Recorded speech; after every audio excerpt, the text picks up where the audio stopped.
This podcast is sponsored by Eucora. UTIs are the worst. One year, I had 8 UTIs, and I hated taking antibiotics so often. If you get UTIs, you understand how awful the cycle is. I was taking all the precautions, and cranberry products just didn't work. It was hard on me and my husband. I hated seeing her in pain, and I wanted to help. We're Jenna and Spencer, founders of Eucora. We make UTI relief products and innovative urinary tract supplements that give you a way to be proactive. At Eucora, we've helped over 400,000 people get their lives back. Eucora's UTI Emergency Kit helps you test for a UTI and manage your symptoms until you can see a doctor. Plus, their proactive care supplements support your urinary health from every angle. Get 30% off your first Eucora order when you text SUPPORT to 64,000. Text SUPPORT to 64,000 to get 30% off. That's SUPPORT to 64,000. By texting 64,000, you agree to receive recurring automated marketing messages from Eucora. Message and data rates may apply. No purchase required. Terms apply. Available at Eucora.com. Reply STOP to stop. Help for help.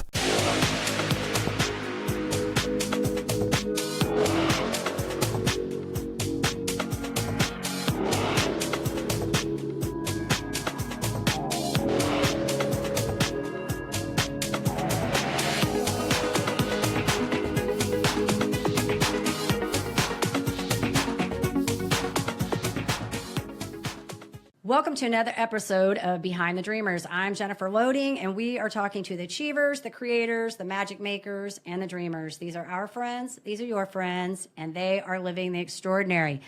Well, super excited. We are in studio today, and that means we have Chloe on the set, which is going to be super excited. And I'm excited to bring our guest on today. But just to give you a little preview before we get him on here, he says he's a community builder. He says he builds champions. He's a veteran. And get this, he also has a full working farm with goats, chickens, ducks, turkeys, geese, you name it, he's got it. So we're super excited to chat with him today. But before we bring him on, we need to do a shout out to our sponsors. Today's episode is brought to you by Walt Mills Photography. If you are a creator needing post-production, consultation, or promotion, Walt Mills is your guy. Whether short films, YouTube films, photography work, or a new headshot, he can help you find a solution to match your needs. To learn more about Walt and his work, go to photosbywalt.com. We also want to give a shout out to Chris Clow of Upbeat Media Productions. If you are in need of turnkey special event production, Chloe is your go-to.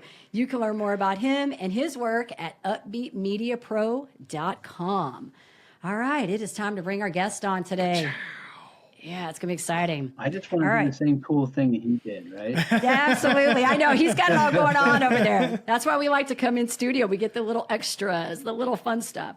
All right. Donnie Boivin is an entrepreneur and serves as CEO and founder of Success Champion and Success Champion Networking. Donnie is considered one of the leading global minds on sales, business development, and business growth. He makes sales and business development relatable and human. His podcast, Growth Mode, ranks among the top podcasts globally. He's a 5-time best-selling author and a highly sought-after public speaker. So welcome to the show, Donnie. We are super excited to have you here today. Jennifer, I've been looking forward to this. Love hanging out with you, babe. We always have a great conversation. So I think we'll have some fun diving in and see if we can't drive some value to you listeners. Hey, absolutely. I'm excited to chat with you. So, all right, I want to open this up because you got like so much going on. You got this podcast, you got this Success Champion Networking thing going on. So tell us a little bit about what you're up to right now, what you're doing to help your people and out there serving the community, really. Yeah, for sure. So, I mean, we have 3 companies all together, but everything comes from the place of all the shit I wish somebody would have told me as I was coming up building a business. Building a business is by far the toughest thing I've ever done in my life. You take 4 years in the Marine Corps, 20 years straight commission sales, and that's a cakewalk compared to building a company. And oftentimes as I was building my businesses, when it got dark, when business wasn't doing really well, I put myself on an island because I didn't want anybody to know how bad it was. I didn't want people to know, how much I was screwing up. And that became a pretty damn lonely place. And what I realized is the moment that I started sharing my stories and the things that I was screwing up, people started leaning in.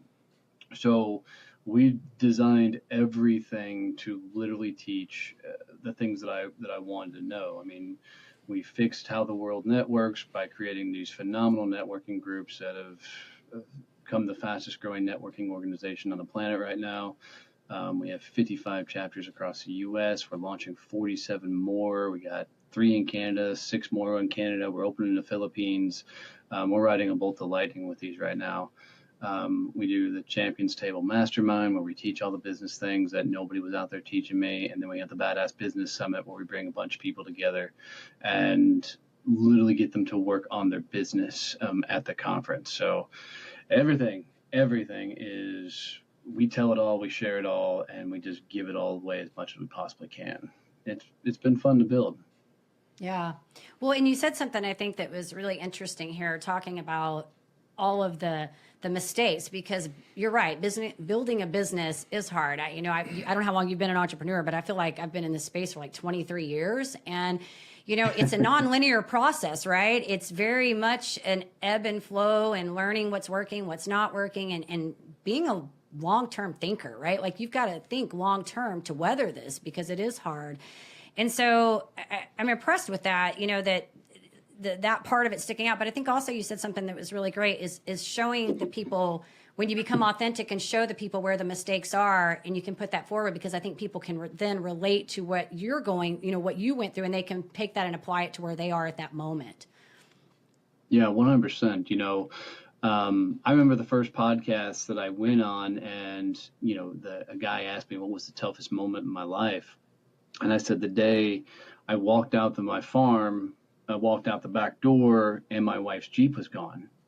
And I called the police, and I said, I think my Jeep's been stolen. And they said, no, sir, your Jeep's been repossessed. And at that point, I knew I was going to have to go in and tell my wife the rest of the damn story, which was the mortgage was also 3 months behind. And I just got my first letter that they may possibly foreclose on the house. And she had to go in on that Monday morning and cash in her 401k to literally save our farm, get her Jeep back. And I love sharing that story out there with people, because, all you get to see is the Instagram stories of all the success people. You always get to see the good side of things. And nobody is ever out there sharing, dude, this shit is hard. There's a lot of work here. And for me, I spent most of my life unintentionally looking for an easy button. Just sounded like going to conferences, self-help things, reading books. And I really got to a place where, I got into that belief of if I tell myself I'm going to be a millionaire, I'm going to be a millionaire. If I tell myself I'm awesome, I'm going to be awesome, and all these things. And most of that stuff's just absolute bullshit, because until you start getting punched in the face, until you start putting yourself out there and breaking things so you can learn, you're never going to figure out what you're meant to be and what you're trying to build. So, and for me, that's why I share the stories the way I share them, because you got one side of the world that's like, think happy thoughts and you'll be happy. And you got the other people that are more realistic. They're like, look, dude, you think those happy thoughts, that's great. Now let's go fuck some things up. Let's go do the things that we need to do and actually get in the game. And actually do the reach outs to, people that you need to be talking to be potentially clients. Let's get on Zoom calls. Let's go do the actual work, and let's fuck all that up so you can figure out what your business actually is. Yeah. And that's what I always tell everybody, failure equals learning. Mm-hmm. So until you fail, you're not going to learn a whole bunch. You're going to have to fail a whole bunch to get to where you want to be. As long as you're trying to get to that. A little bit. Okay. I want to reframe that. So when people hear failure, they always go to the extremes. Like, okay, True. So I got to fucking lose it all, right? To give. I don't want people to wrap their head around failure. I want them to wrap their head around the idea that shit's going to break. And here's what I mean. You're going to do a reach out to somebody, like maybe send a private message on LinkedIn. That person rejects you. That's not a failure. It broke. You didn't do the reach out right. Okay. So what I want people to understand is go break things, because you only really fail if you throw in the fucking towel and quit. Right. Otherwise, it's just a moment. So if they look at life as an experiment, means you got to go try things. And when something doesn't doesn't work, take a step back and go, okay, where did it screw up? What did I say wrong? What did I do wrong? How did I say it wrong? And then go, okay, can I tweak it? And then go back and do it again. And that next reach out might get a little better. right? And in that moment, it's not a failure. It's an experiment that you're trying. Things are breaking and you're learning from them. Yeah. Okay, that makes perfect sense. I would agree with you on that too, because I talk about that too. I don't really, when I'm working with clients, because people are a lot of times are very black and white. Like it's either an all or nothing, right? It's like something bad happens and they're like, I'm done. That was the bad thing that happened. And I'm always like, as an entrepreneur, we just know stuff's going to happen, right? Like I just assume every day there's going to be a fire burning and we just have to put that out, right? Like that's part of this process. And I think that's how we grow. So I very much agree with that idea that, failure is not the word. We really want to go with this idea that this is part of the process. And I really like the breaking. I think that that's a really good way, a metaphor for that. I think it's a great metaphor for that whole thing. But I think Chloe's on the same page with us on that whole thing. I think he's got the same idea, and that idea that we don't throw in the towel. There is no plan B. We just keep going, right? You just keep going, you keep working, and you keep plugging away until you get where you need to be. And it's a process because 100%. I don't know if you guys are like on the journey that I'm on. I'm just on a journey every day. I mean, I just keep going. And I'm somewhere in the middle. I like some of that fairy tale pixie dust stuff, but I'm pretty practical too when it comes to it. I own my crap. Like I know every day, stuff's going to happen and I own it. I just like the pixie dust every once in a while too. Right. And on the pixie dust side of things, I'm going to use that from here on out because I like that idea. But, I would rather people lean that direction than not have it at all. Right. And there is some truth to how you talk to yourself. It's what you're going to become. The problem is because people, J.K. Rowling said, rock bottom's the foundation of which I built my life. Because people have never actually had anything that forced them to get in the game, they've always figured out how to coast. They've always figured out how to do just enough to get by. I'm a prime example of that for 40 years of my life. Until you get to a point where you got no choice but to move forward because you've hit as bottom as you go. And for most people, unfortunately, you got to get to that place because we've figured out how to half-ass life. We've figured out how to coast. And unfortunately, for most people, you're going to have to get punched in the face so damn hard, you got no choice but to fight. And I can tell you for me, looking at my wife and telling her, babe, we're about to lose everything we freaking own, that was a dark moment, but it was also the greatest moment of my life because now I had to win.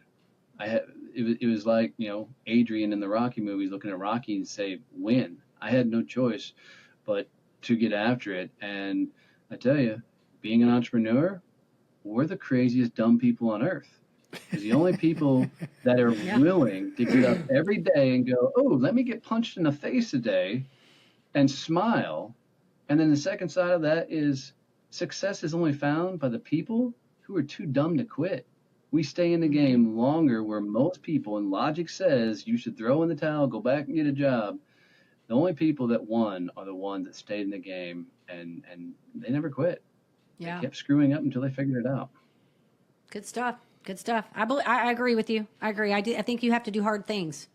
And when I always talk about that, because I think when we get pinned against the wall is when we make change. And it's making me, as I'm working through this program I'm going through right now, I'm thinking about this whole reptilian brain thing, because you've said several times about how, we coast. And that is because we have this nice little part of our brain, this reptilian part of our brain that's on overdrive all the time. And it works on a subconscious every single day. It's driving our emotions, our actions, our thought processes, right? And the way that we have to get around that is we have to be consciously aware to navigate around it. So you said that several times, and I'm thinking that just keeps coming to my mind. That reptilian brain is like on the drive every day. It's taking care of the safety. It pulls us back to safety all the time, right? And if we're doing things that they can be toxic or not toxic. If they make us feel safe, we revert to them. That's why people stay in bad relationships and do things that are not healthy for them, because it's safety, right? No different in entrepreneurship. I mean, think about it. We're doing scary things every day. We got to talk to people that we don't know. We have to do the things that others don't want to do. And that part of our brain is like, you fool, what are you doing? Well, take it even... Go ahead. No, I was just going to say, I think it's great to think about is next year, May, I will be being as dumb as possible to have been in this business for 25 years now and doing it all on my own. So that's awesome. Yeah, Chris That and is I are awesome. about like right there at the same. We've been fools for a long time. We've been having well, but listen, I think this is maybe phasing into my next question that I want to ask Donnie, because would you not agree that at the same time being an entrepreneur is like the best thing, right? There are so many great things about being an entrepreneur. You get your freedom, you get to decide whom you choose to work with, how you do your business, how you conduct your life, right? And sometimes it's crazy how unintentionally you will affect someone's life, then you don't realize that you've done that until someone actually steps forward and says like, hey man, when you gave me that chance like 10 years ago to do this, here's where I am today. And you're like, man, that is awesome. Exactly. That's a great feeling. That's like a mic drop. Oh, totally. Yeah, so Donnie, I do want to ask you, go ahead, I'm sorry.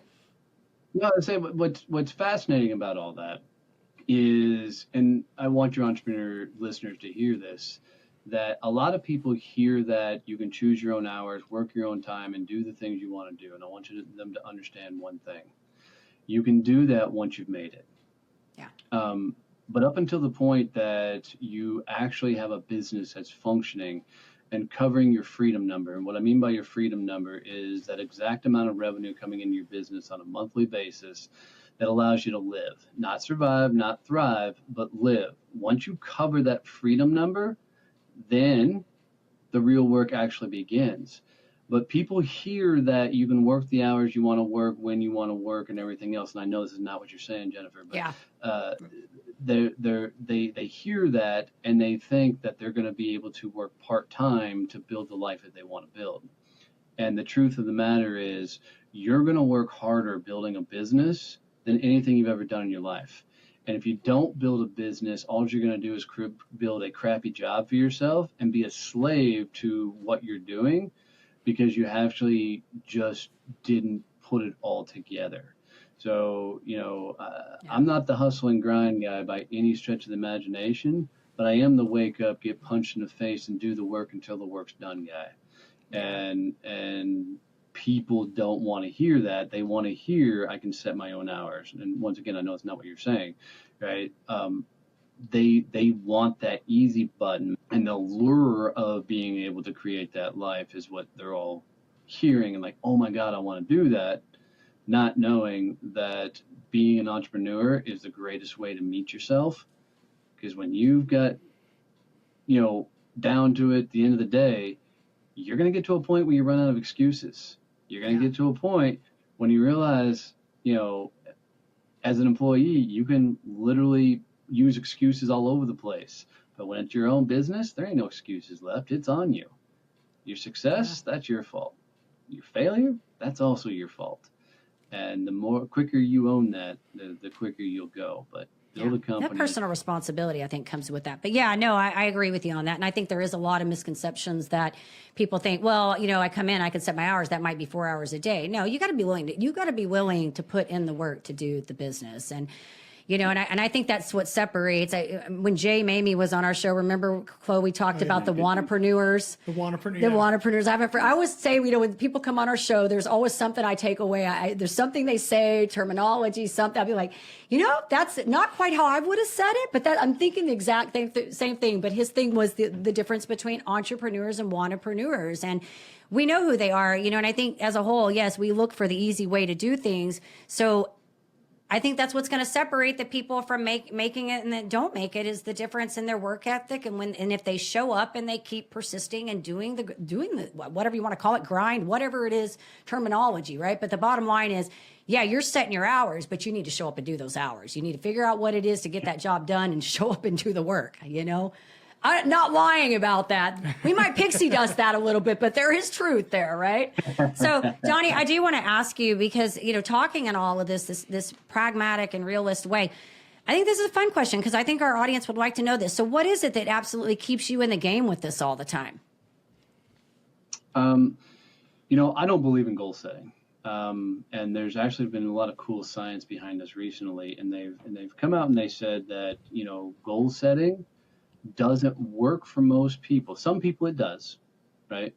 But it doesn't work for most people because what happens when they set a goal they visualize themselves completing that goal, and the brain, that reptilian brain you were talking about, it shifts off and said, okay, it's accomplished, it's done. I don't know. Learn people, unfortunately, when they set goals. So I'm not a goal setter, but I do believe in having a reason. So, I do all of this to give my wife the life that she's never had, and allow her to live the journey. And so for me, if I don't want to get up at 4 o'clock in the morning and go walk the farm so I can get some exercise in, if I don't want to do the reach outs, if I don't want to do this, then I just lean back on thinking about my wife not being able to live the life she's living. And that's my driving force. I would love to tell the world that, yes, it's to help as many people find business freedom. There's a lot of truth to that, but that's my purpose. That's not my reason for doing all this, right? My reason is that, my wife can go see the places she's never seen before. She can, have the experiences that she's never had before. And, this is way bigger than a why. A why is something selfish for you. A reason is that driving thing behind it all. So I tell everybody, man, have that massive fucking vision that just lights you up.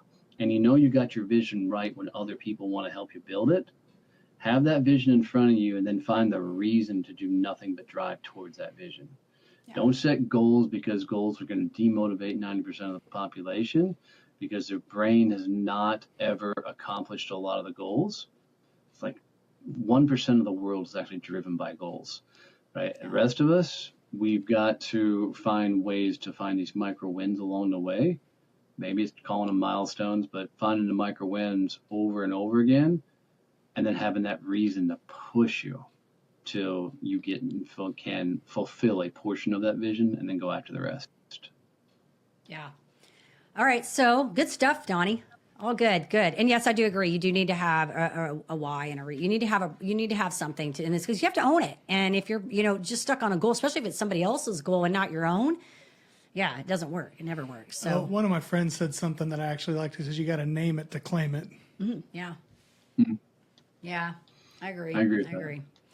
All right, so tell us a little bit about this podcast. What's going on with this? So my first podcast ever launched, the one off, we don't even produce anymore. And it still gets tens and 20s of thousands of downloads a month on it. It wasn't feeding the business. And what I realized is we were getting the pleasure of interviewing some of the top name people from around the world. And it was great. I was learning a lot from those type of people and sharing their stories, but it wasn't feeding the business.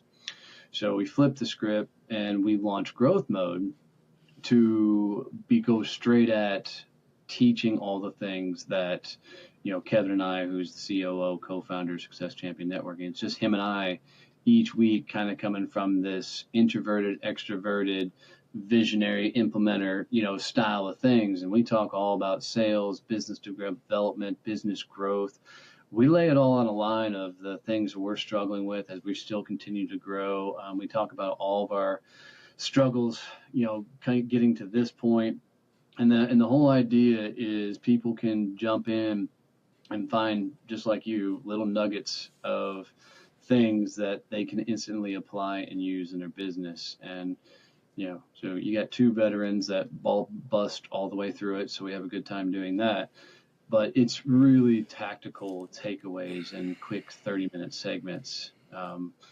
We've done it live twice now, once at the Badass Business Summit last year in front of a live audience. It was so awesome. And then we did it this year at the Badass Business Summit, which that episode should be coming out here pretty soon. But it's a cool thing that when you can share things that helped you along the way with no idea of trying to sell anything, just teaching and pouring into people, very much like you do.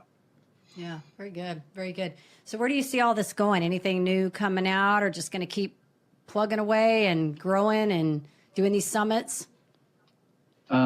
We are adding a lot of things. Some of the things aren't rolled out yet. But with the networking groups going as fast as they are, we're starting to do mini summits around the U.S. We'll be in Cincinnati in March. We'll probably be in the D.C. area in, I think, June or July. So, and we'll be in Atlanta in July, doing another mini summit down there. But my biggest ambition is to help all these people that got an island, made themselves into an island by not having a community of people they can be a part of. So in the long run of things, Success Champions will continue to change how the world networks. We'll continue doing these phenomenal summits until I can fill Dallas Cowboy Stadium. We will continue to do the podcast, but we've got a lot of other things underneath the Success Champion label that'll be coming out probably not next year. Well, we'll be launching an entire sales training program next year. And after that, we've got a ton more content and courses and things coming that are all a part of Success Champion networking. Because, I've done a lot of networking and a lot of really bad networking. Yeah. So we continue to just find cool ways to pour into the community as a whole. That's awesome. That's been a lot of fun. Yeah. Thanks, man. And I know a great guy that could help with all of your production needs for all that stuff, even when you get to AT&T Stadium size. DJ Gene. Let me introduce you to Gene Roman, who handles all my production stuff. That's a pretty good introduction. Hey, Donnie, it's been fun. It's fun watching and seeing all this happen because I just think, from the other side, it's, as entrepreneurs, they get to see all these things and it's really neat. I mean, just to see, you're growing with that because I saw you kind of in the beginning when you were starting to form all that networking. And I agree with you that networking, communities are huge and they're important. They're an important part of what we do. And I always find it interesting when people don't think that they need to be a part of it, some kind of a community, because I think you do. I think, learning from other people, even outside of your market, your niche, you can learn a lot of insight and take away things that you may not find in your own, in your own specific niche that you're working in, right? So I think what you're doing is fun. I love watching all your growth and seeing your posts and seeing what's going on the other side. But I do have one fun question I want to ask you before we do these rapid fire, because I just want to see what he's going to say on this. So Donnie, I got a gift for your audience too. Oh, do you? Good. Well, you're going to have to tell us that. So if you were going to sum yourself up in one word, what would that be? God, the first word that comes to mind is badass. I wanted to see what he was going to say. First word that comes to mind, but I think, if I were talking to myself, I would just say driven. Man,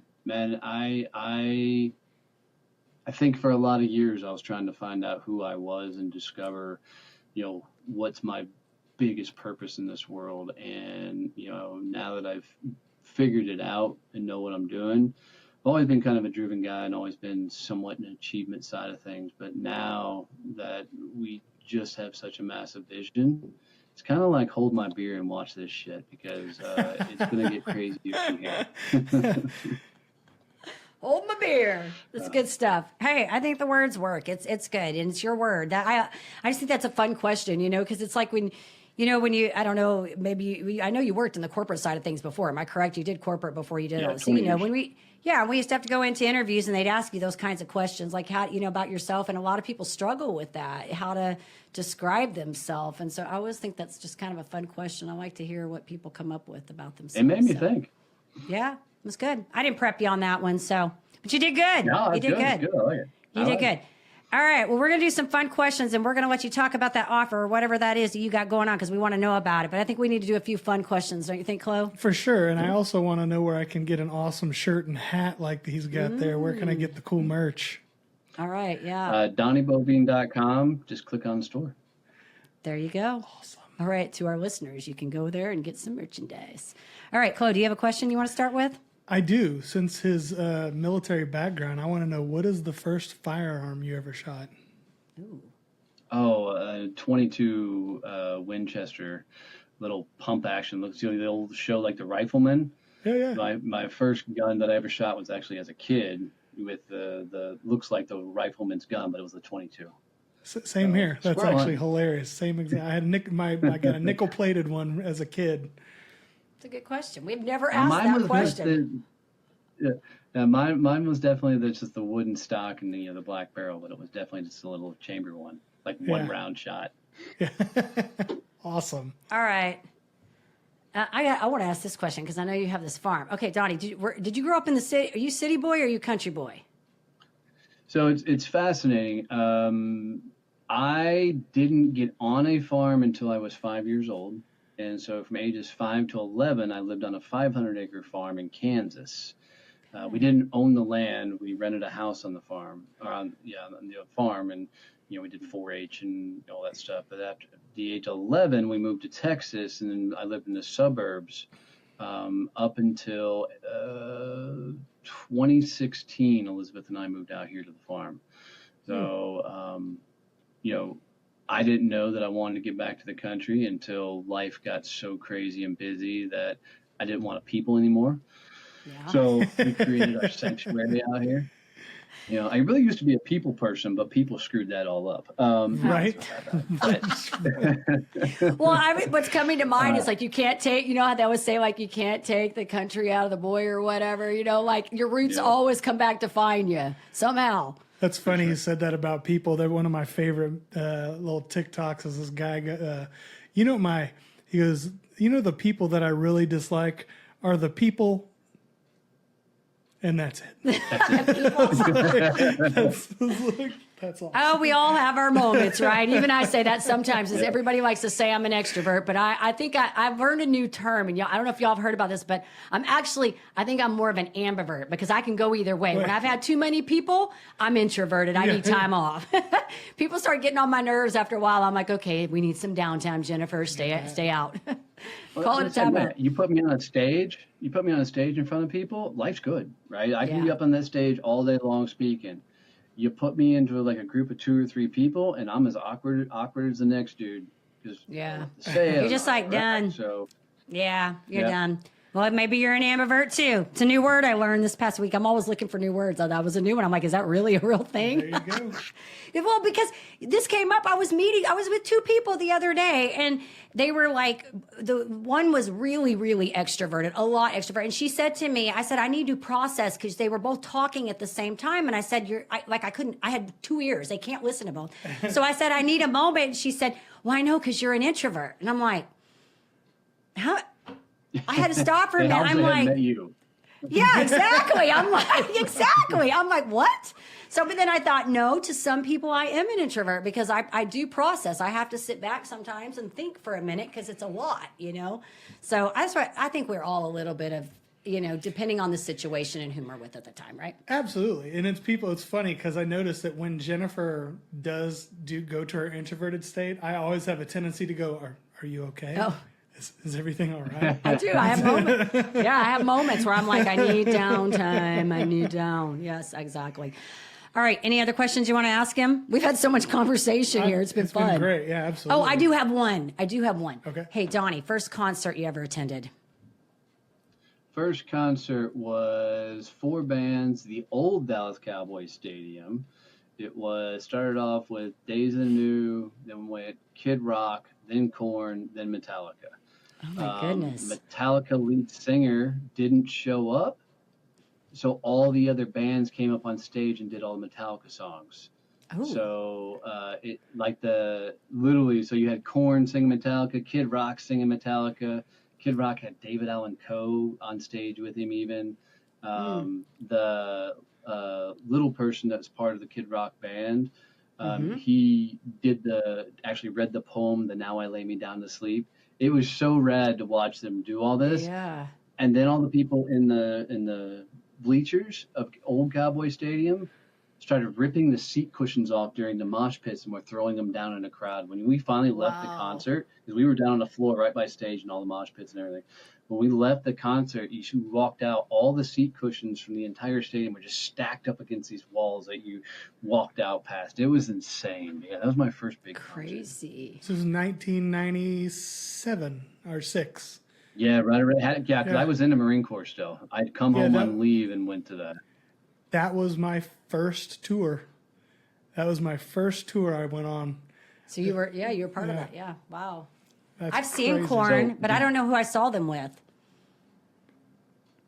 Did what now? Did you get to go to the makeup concert that they did at whatever that big amphitheater in Dallas is? I was only on the road it was Kid Rock and Limp Bizkit. So I was there to support the Kid Rock crew. So when that show came up, I was literally just a production manager. and then we moved. Gotcha. And then after that show, I went back with the Limp Bizkit Kid Rock tour for a while. Fun. Chloe has a lot of stories, cool stories too. He shares something. I find out something new every time. He's like, oh, I didn't know that. It's kind of like Malcolm on the podcast last time. He tells, you didn't hear this. He said he did some stunt work, like stuntman work. I said, you did? Where'd that come from? We love rapid fire questions. This is the best part. We find out all kinds of fun stuff. So Donnie, tell us a little bit about what you, or how our listeners can find you. And I know you mentioned you have something that you wanted to mention. So tell us about that real quick. So, and that'll take care of all of it. So one of the things that I found that most business owners don't do is they actually don't do enough business development activities in their world. And so it was about a month and a half ago from this recording that I decided that I needed to do something about my health. You know, I put on a little bit of weight and I just getting older, wasn't taking care of myself. So I decided I was going to get up, walk the farm, and, you know, spend 45 minutes each morning walking the farm. So I started doing this, and, you know, I have ADHD, so I struggle with focusing on things. And I started listening to podcasts as I was walking the farm. Now I do this at 4 o'clock in the morning. So every morning, 4 o'clock, I'm up walking and listening to a podcast. Well, what happened is because I couldn't really see anything, it's dark as hell. I've got a pistol on my hip, of course, because I'm on a farm and there's critters. And as I'm walking, I can't really see anything. All I can do is focus. And what I found is I was often focusing on my business. And, you know, in 30 days of doing that, I lost 37 pounds. And the business grew crazy because I was so focused on the business as a whole that I was able to figure out and come up with a solution to some big things we were trying to accomplish. And, you know, in that time frame, we've added 50 new chapters to, you know, Success Champions Networking because I was so focused. So because of that, at the Badass Business Summit, I knew people weren't doing enough business development activities. So we rolled out what's called Champions 90, and people can go to champions90.com to do this. It's completely free. We're just giving it away. And what it is you're committing to do 45 minutes of exercise, which you can walk. You're doing 45 minutes of listening to a podcast. I do them together. You don't have to. You do 30 minutes of cold outreach. So that's either cold calling, sending a direct message on LinkedIn. Maybe it's sending cold email. Maybe it's cold outreach to get on podcasts. I don't care. You're going straight cold where this person doesn't know you to able to get into a conversation about doing business with you. And then you do 30 minutes of hand-raising activities. And hand-raising activities is going to LinkedIn and maybe you're putting out a post or content, or you're engaging on other people's posts, or you're getting on stages and putting out your content. You know, it's the idea of putting out original thought, original content that people can raise their hand and say, I'm interested in doing more. And then you're writing 200 words every day. And what I found for me is committing to those 5 things completely changed the trajectory of our companies. I'm 5 years into this, and we are such on a hockey stick moment that we're focused on infrastructure to hold everything together because I'm just dialed in. And what I know for people is even 30 minutes of cold outreach is 100% more than they're currently doing now in their business. So people have been doing this now for 17, 18 days when we launched the challenge.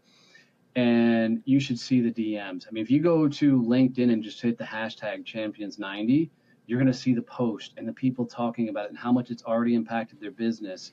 Even on Facebook, you can go search for the hashtag Champions90 and just watch. And the podcasts that have already come out from people talking about this, because for once in their life, they're actually dialed into doing the things they need to do to actually build them to business freedom. And, you know, I did this for me because I needed something to get me more focused, more in the game. And so in creating Champions 90, man, it's been wild to watch how many people have picked this up. And so we created, you know, Facebook groups and some other private groups and everything, just to get people together to share their stories. And, you know, so it's 90 days, no quit. If you miss a day, you start over. And we've already heard stories from people that are like, shit, I missed my day, so I'm starting back over, which is, part of it. But this isn't like a health or fitness challenge. This is a mental game changer. It's a way to actually upgrade you because you're doing the things every day, 7 days a week. So, I've, put this huge trap for myself out there. I'm like, cool, I'm going to roll this challenge out to the world, give it away for free. I have to do this. And so it's 90 days, no quit. And, I've got some family vacation fixing to come up. I've got some other things fixing to happen. I'm going down to a Ren Fair down in Houston in an upcoming weekend. And there's going to be a lot of drinking, a lot of carrying on. And I'm still doing this Champions 90. So, I got to get my 45 minutes in, exercise, 45 minutes on a podcast. I got to figure out how to do cold outreach while I'm, probably half intoxicated. I'm going to have to figure out how to do content, these hand raising activities, right? And I still got to write 200 words, and I got to do this because I'm not missing a day doing this shit because I can't ask other people to do something I'm not willing to do myself. Right. And so I would just tell your listeners that, man, if you really want to level up your game and you really want to change your business and get to where you've been trying to get to, come do Champions 90. There's no cost. There's no upsells, no webinars, no stupid shit like that. This is literally a completely free challenge for you to say, I'm in the game. I'm going to do this. And what's been fascinating on top of it is watching the people take the 200 words and they're using that as their social content. And it's been brilliant to watch people put out their thoughts. They go listen to a podcast and they get this aha, and they're like, shit. And then they come back and they write about that moment and what they're learning. And God, it's been so cool to watch people pour into me and send me the DMs and the text messages. And it's so champions90.com and come into our world. And that'll get you to our main websites. And you can find all the rest of my information there.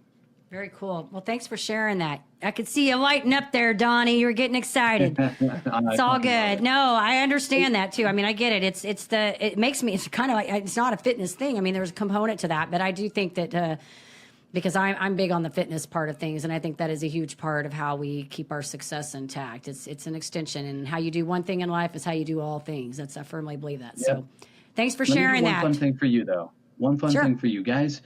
If you're still hanging out with us and listening to this podcast or watching this podcast and you're still with us, do Jennifer a favor. Share this out with one other person. I can tell you, having my own podcast, one of the toughest things in the world is to build your audience. Do her the biggest favor, and I don't care if it's this episode or any other episode she puts out or has put out, share that with one person who needs to hear that message.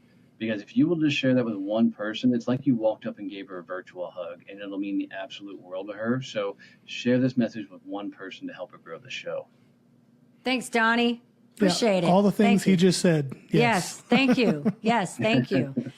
This has been awesome, Donnie. So appreciate you coming on here and sharing these nuggets of wisdom with our audience. And keep doing what you're doing. You're doing awesome things. It's fun watching you. I like to see people have success. So, and sometimes we got to do the hard things to get us where we need to be, right? It's part of the journey and the process.